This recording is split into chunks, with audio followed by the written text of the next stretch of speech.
Imagine a bustling high school in the heart of a vibrant city. It's a place where students are not just preparing for exams, but are being nurtured to become the next generation of entrepreneurs.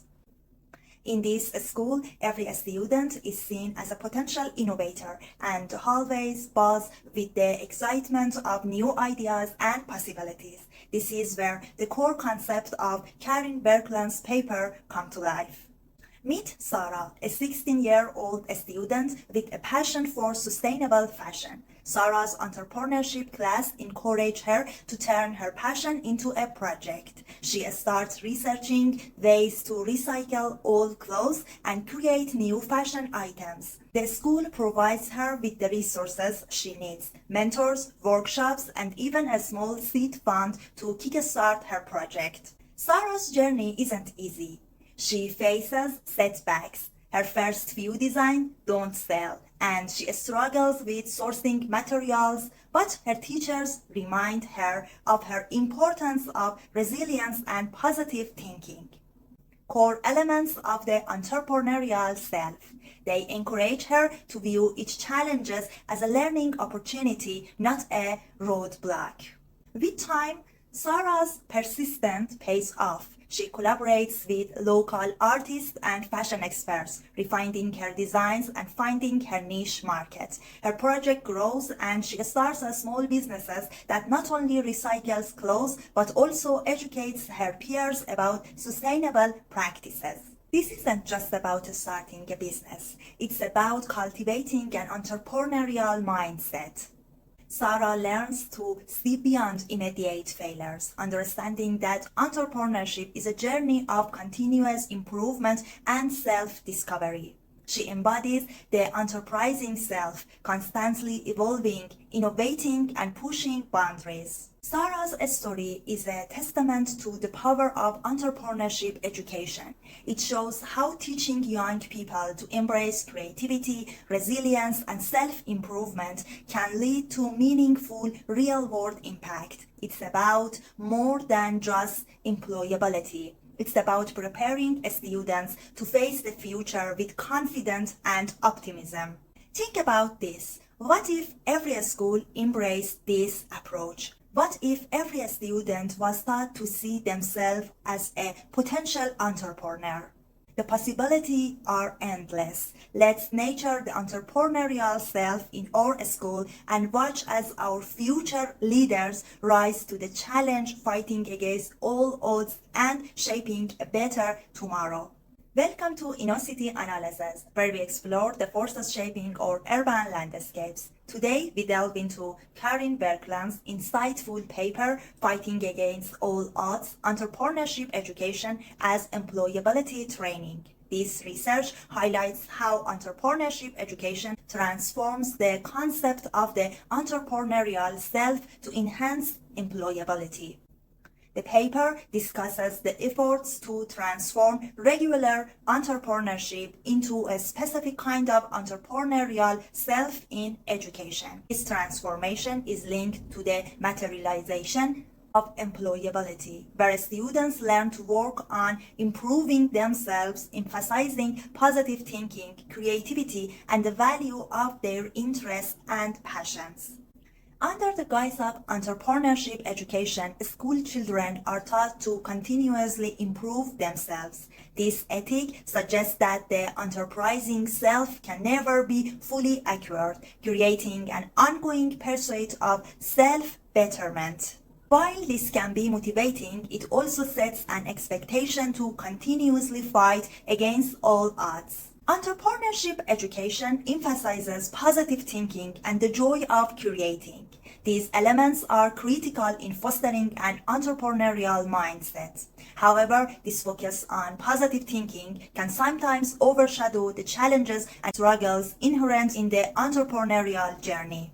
The paper encourages critical reflection on the political dimensions, human limits, and alternative ideas within entrepreneurship education. It highlights the need to consider the collective effort and social impact of promoting an entrepreneurial self rather than focusing solely on individual success. Karin Berglund discusses the shift from traditional entrepreneurs to personal entrepreneurs. This new era of entrepreneurship focuses on making personal dreams come true, emphasizing the joy of creating and personal development. It's about how individuals can adopt entrepreneurial traits to develop their inherent selves. In practice, entrepreneurship education now includes developing successful business ideas, recognizing opportunities, building entrepreneurial teams, and managing growing firms. This comprehensive approach aims to equip students with the skills needed to navigate the entrepreneurial landscape successfully. The paper also touches on the gender discourses within entrepreneurship. It highlights how entrepreneurial traits are often associated with masculine stereotypes, positioning women as less entrepreneurial. This reinforces existing genders biases and calls for more inclusive and justifiable entrepreneurship discourses. Karin Berglund illustrates how young people are being recruited into entrepreneurship through their education. This process involves fostering an entrepreneurial mindset from a young age, encouraging creativity, curiosity to create a generation that views entrepreneurship as a viable and exciting path. Entrepreneurship education should involve critical reflection on its political dimension. This includes considering human limits, alternative ideals, and collective efforts. By addressing these aspects, we can ensure that entrepreneurship education contributes positively to social development. In conclusion, Karin Berglund's paper highlights the complex relationship between entrepreneurship education and employability. By fostering an enterprising self, we aim to prepare individuals for the future. However, this comes with responsibility to critically reflect on the broader implications and strive for an inclusive and equitable approach. Key academic insights of the paper. Transforming entrepreneurship in education.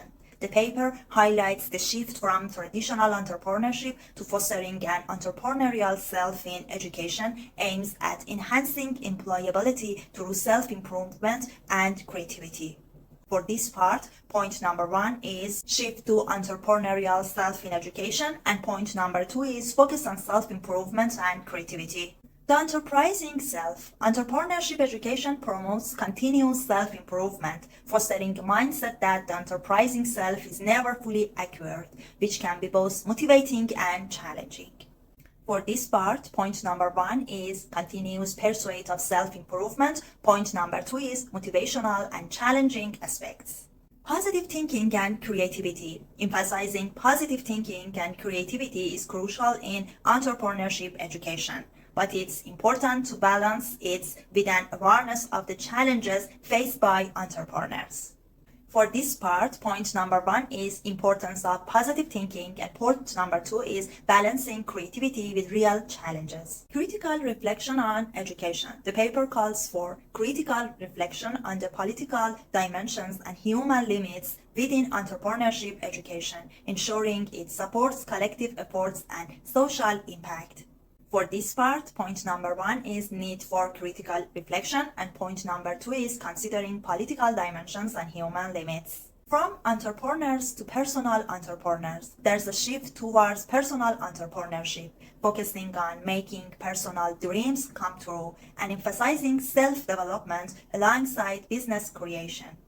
For this part, point number 1 is shift to personal entrepreneurship. Point number 2 is emphasis on self-development.